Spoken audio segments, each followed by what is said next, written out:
কবিতাৰ শিৰোনাম আঘোণৰ কুঁৱলী। কবি কেশৱ মহন্ত। আঘোণৰ কুঁৱলীয়ে বাট ভেটি কৰিছে আমনি, একোকে নমনি। কুঁৱলী নথকা হ'লে দেখিলোহেঁতেন বা পতা সোণ বৰণীয়া ধানৰ আঁচল। দেখিলোহেঁতেন বা লিহিৰি লিহিৰি ঢেৰ আঙুলিৰে মুঠি মৰা কেচ কেচ চিকমিক খৰকাচিবোৰ। দেখিলোহেঁতেন বা খোপা বন্ধা মূৰবোৰ ওপৰলে তুলিবৰে সময় নোপোৱা।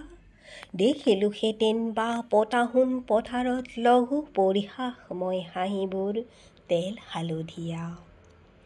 অলপ দূৰৰ পৰা নোচোৱাৰ ভাও ধৰি চাবওতো পাৰিলোহেঁতেন, সেইজাক দাৱনিৰ মাজত আছিল নেকি সেউতীও মূৰ। আঘোণৰ কুঁৱলীয়ে বাট ভেটি কৰিছে আমনি, একোকে নমনি।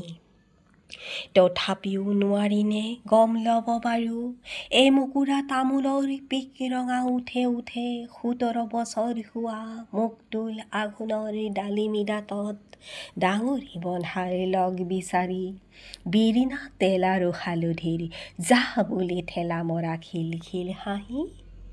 আঘোণৰ কুঁৱলীয়ে কৰিছে আমনি।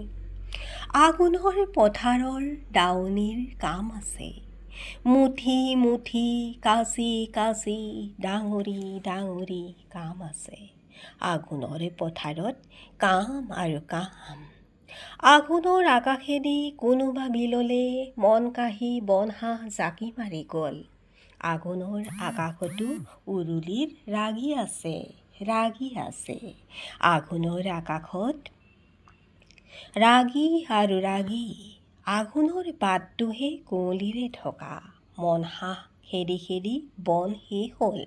আঘোণৰ কুঁৱলীয়ে বাট ভেটি ল'লে। বৌদেউ, আপুনি যে কৈছিল সেউতীৰ কথা, মোৰ কথা সেউতীক কৈছিলে জানো?